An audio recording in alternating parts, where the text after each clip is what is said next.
Welcome back to another edition of Political Breakfast, our second edition for the week. So glad to have you here on WABE. Here are strategists Brian Robinson and Tharon Johnson. Hello to both of you. Good morning. Hello, hello. Good morning. Yeah, hello. Coming off a busy week last week with the legislature, crossover day, and we forgot to talk about Bloody Sunday. That was Sunday, the commemoration and remembering the late Georgia Congressman John Lewis and his efforts that great day. So I want to pay homage to him. Forgot to do that earlier in the week. Yeah, Lisa, thank you so much for doing that. And, you know, it's often I think about Congressman Lewis, and I think about when myself and can't believe this was, over 25 years ago when I first went with Dr. Joseph Lowry and his wife, Mrs. Evelyn Lowry, and the Reverend James Orange. And they took a young group of students from Clark Atlanta to AUC, and we first went to the Adams Pettus Bridge. And at that time, I had not had an opportunity to work for Congressman John Lewis. I didn't work for him until my 30s, but I was with people that, are in elective office or have been out of elective office. But it was me, Alicia, then Thomas, now Cersei, Rashad Taylor, who went to serve in the legislature. And, people like Ishay Collins, who's now a member of the Atlanta City Council. And I also remember LaDon Blackett, who now is the new Inspector General at the City of Atlanta. And so many of us activists, Ralph Long, all these folks who served.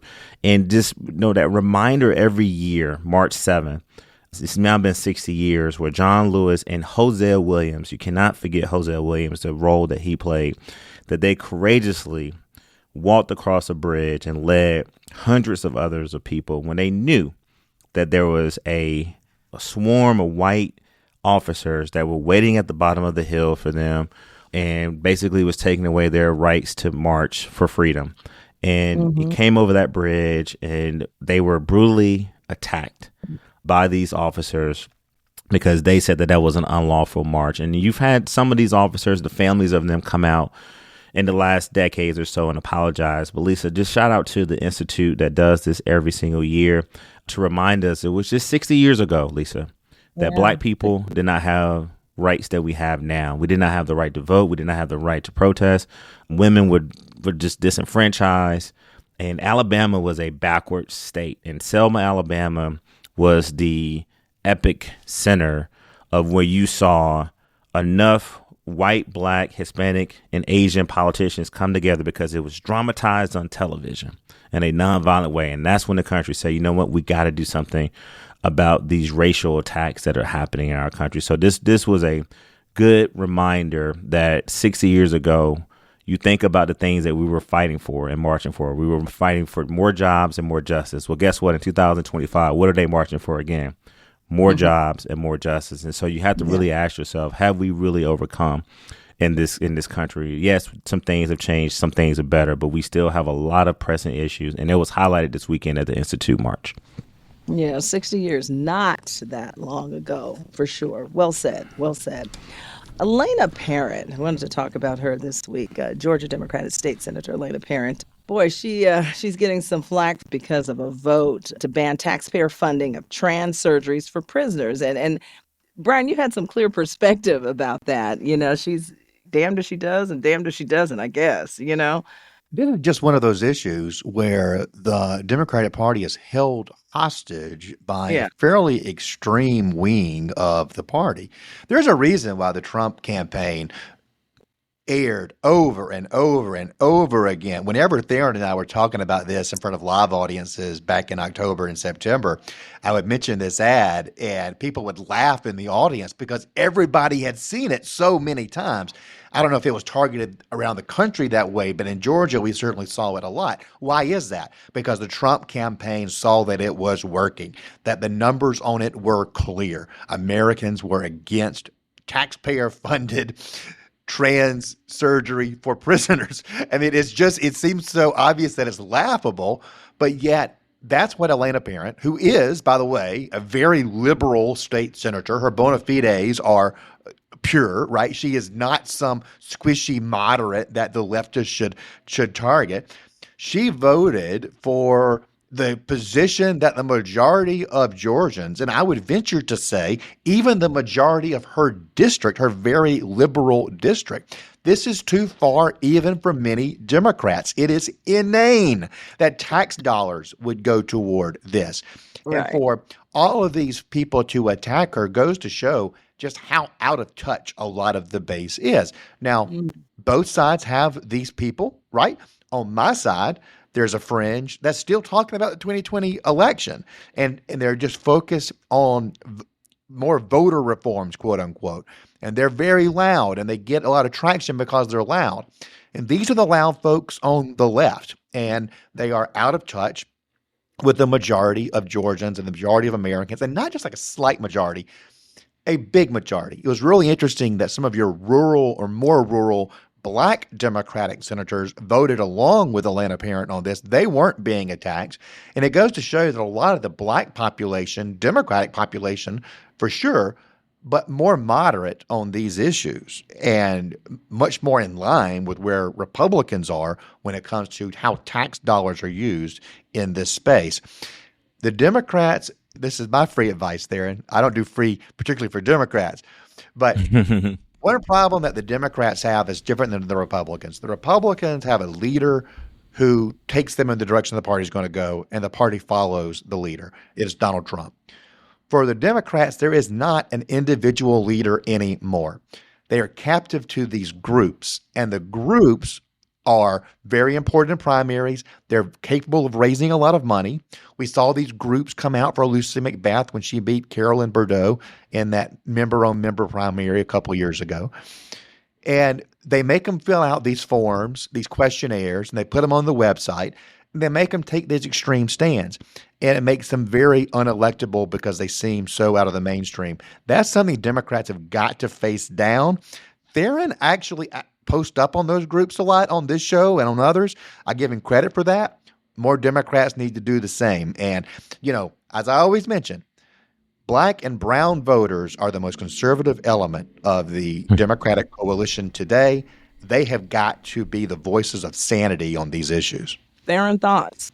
Yeah, look, let me go backwards. And I wouldn't say that we Black and brown are the most conservative groups of people in the Democratic Party, but we are more moderate, and I think the older African American voters, like my 80-year-old mom, is definitely very, very liberal on some issues. But when you get to the issue around LGBTQ rights, transgender rights, and where her hard-earned tax dollars should be spent, that's what me as her son, we have a very uncomfortable conversation, Lisa, about transgender rights. And I am one who know transgender parents, and I know that they have kids.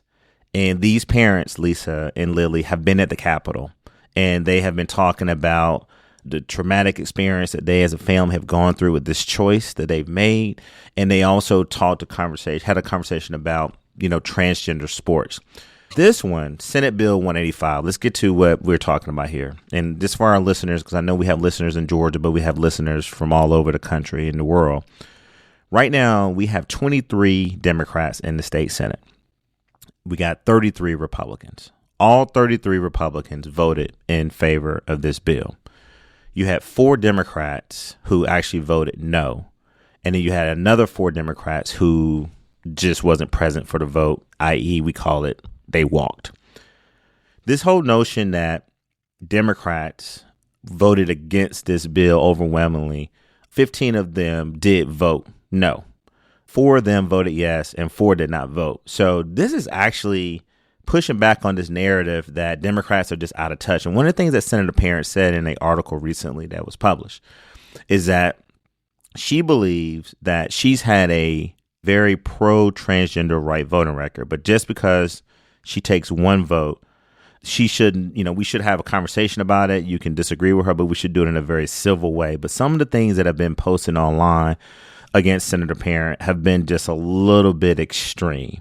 And, you also had her sort of take to Facebook and say, and I want to quote her, she said that, here we go, within a large tent of deferring ideas, she remembers the ad of Vice President Kamala Harris nodding in agreement to taxpayer-funded sex change surgeries for prisoners.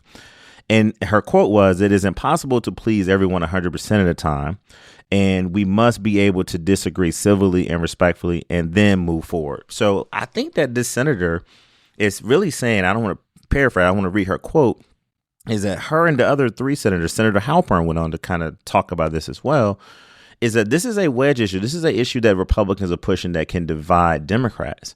And they stood up and said, okay, and one got asked the question, Lisa, is it even legal right now in Georgia for taxpayer dollars to be used for transgender surgeries in prison? And I don't know the answer. I mean, I don't think it is, B-Rob. Like, I think this whole notion, I want our listeners to know, like, this is not something that is happening in a rampant pace. Like, we're not hearing hundreds and thousands of these surgeries, right? So let's start there. Is this even legal in Georgia? Like, is this something that is even happening? And they're not.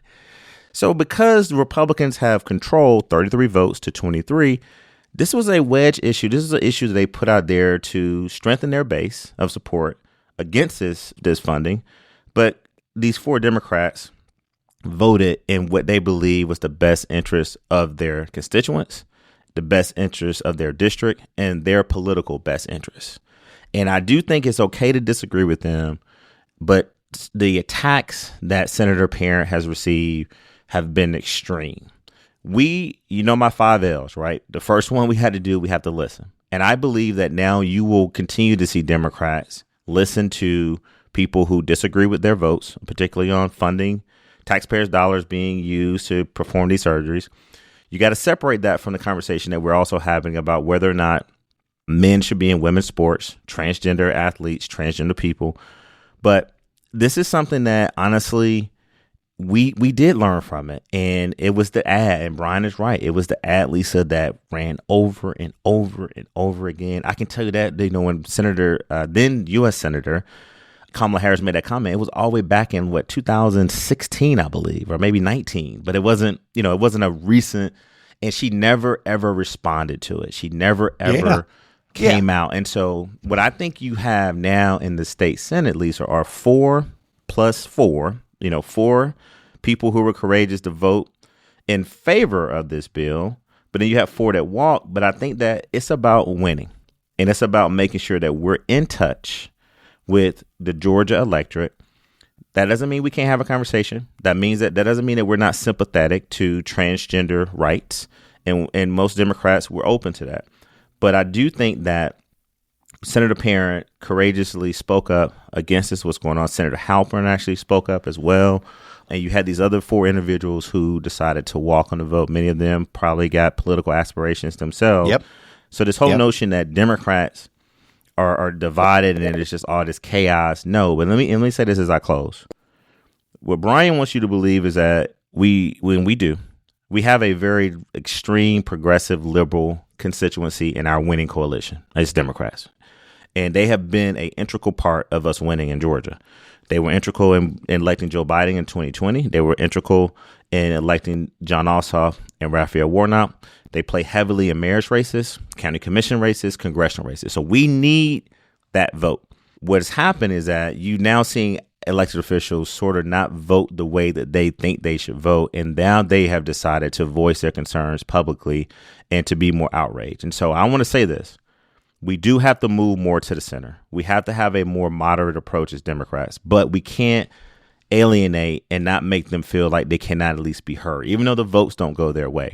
So we need them. We don't want them not voting or not going, not coming to the polls and voting for Democrats. But we have seen that there is a wing of our party that need to be heard, but also we cannot allow the Republicans to divide Democrats with these votes. And then when the Democrats vote in a different way, it's okay to voice your opinion and to protest it, but let's do it in a civil way. And also, as Senator Parent said, let's not forget all the other votes that many Democrats have supported this community on in Georgia and other places around the country. Yeah, Tharon mentioned that the Kamala Harris comments probably came around 2018, 2019. And she was running for president then in a primary that lurched far to the left, where everyone up on that stage and the big field of candidates who thought Donald Trump was vulnerable, and they saw their pathway to the nomination by being the most pure, most left-wing, And they took pride to some degree in posting up on the mainstream, right? Like, and that's what she was doing right there in that interview when she was like, I used my position to forward the agenda, right? Which Democrats, by the way, say there's not this trans agenda. And then there she is saying it on stage, on camera.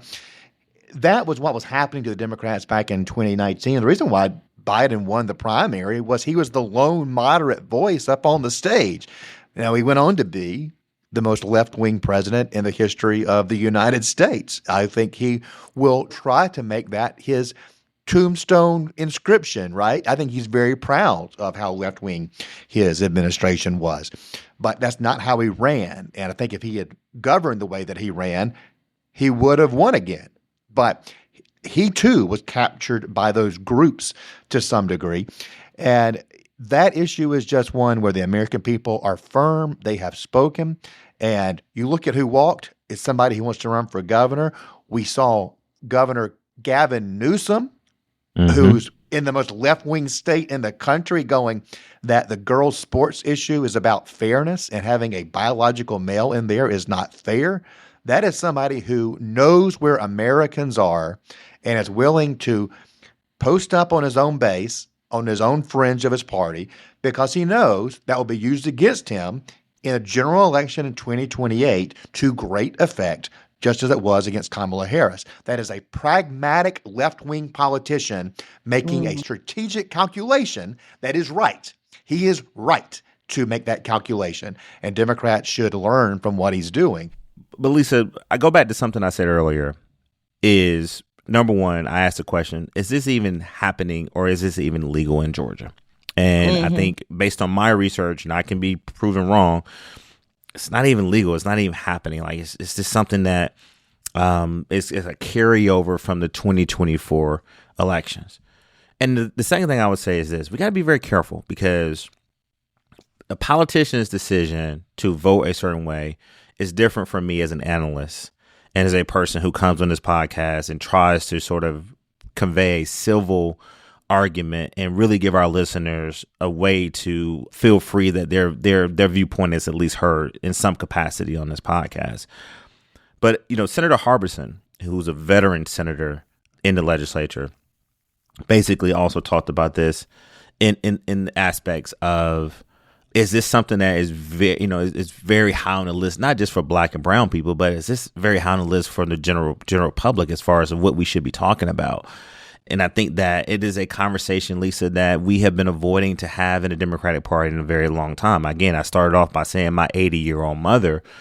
This is one of maybe I can think two issues where we kind of disagree. And it's not that she's more right and I'm more wrong or vice versa, but it's just a comfort level. And when you get into how taxpayers' dollars are being spent, that drives another economic message where we as Democrats have got to make sure we have a working class message, that we need to let working class voters know that we don't want your money being spent on things that you probably don't feel is necessary. And I think one can make the argument, Lisa, that do we really need to be spending money? Which, by the way, I say this again, Brian, you just came back. It's not even legal. It's not happening. But it's just the fact that as I get money taken out of my paycheck, as I have to pay all these taxes, that is being used to perform these surgeries. And so we got to make sure that we have a working class message to let people know that we're going to be good stewards of your money. We're not going to promote things that you may feel that are unnecessary. But it's also an issue about how people in our party have got to give some of these politicians a chance to win. All right. You can't just come out and criticize them on every single thing. You got to give them a little bit of grace to do so. And Senator Parent, who I've been working with as a young Democrat in the state now for 2 decades. I mean, she doesn't look that old, but she's been involved out here in the fight with us in a very long time. She's being targeted, and others are being targeted too. But she, for some reason, has been on the main point of the battlefield for this. And she's not scared. And she is speaking up for a demographic within the Democratic Party that are applauding her. But also at the same time, we do need the liberal progressive wing of the party to stay with us, because we got to make sure that we figure out ways to work together so we can not break up this winning coalition that has been successful in Georgia in the past. All right, Brian, take us out of here. I think Elena Parent her constituency is the white left constituency, and that is the constituency that gets the most up in arms about this and imposes these purity tests on these issues that are far outside of the mainstream. And one thing that I think all of these elected officials need to understand is that the loudest voices, those screaming at you on social media, don't always represent a large group of people. I would imagine that even in that very Democratic, deeply blue area she represents. And this change is actually more African American. I know you noticed, Brian. She picked up a lot of Clayton. Remember, that's when she had a primary challenger. You're right. Yeah, so it's not overwhelmingly as white as you think it is. That's a great point. She has picked up a large African American constituency group, which I think also led to her voting the way she voted. Great point. And it goes to show you how there's that difference in the coalition there. Yeah. And I think she's doing some coalition management. Yeah. I have no doubt that Elena Parent is a left-winger on trans issues. I have no doubt that she personally is to the left of Georgians on that particular matter. But what she did was the right politics. It'll be rough. It'll be bumpy. But look, folks like her, and again, she has no fear. Yeah, she has no fear. And I'd like to invite Elena Parent to come on Political Breakfast and kind of share some of her thoughts and what it's like during this season of her politics. So if you're listening, Elena Parent, we would love to have you on sometime. Sure. All right, that wraps it up for us this week. You guys got a busy weekend ahead, I'm sure. We do. I'm hoping the Dogs do well in the SEC tournament. I hope by Thursday it's not too late. I hope they're still playing. Oh, God. And then next week we're gonna be at Spelman. We're gonna do a Political Breakfast event at Spelman next week. So looking forward to that as well. Yeah, it's gonna be good to be back at the AUC with the smart, intelligent, ambitious women of Spelman College. But I invite all of the AUC, everybody come by. We should definitely have a good conversation. Looking forward to it. That's going to be wildly popular. You'll be all right, man. Black people, we're nonviolent. We're not gonna. We may do a little shouting, but y'all are moderate. But you'll get out there safely. Y'all are the moderates. I get. You know, I always say this to Tharon. It's true.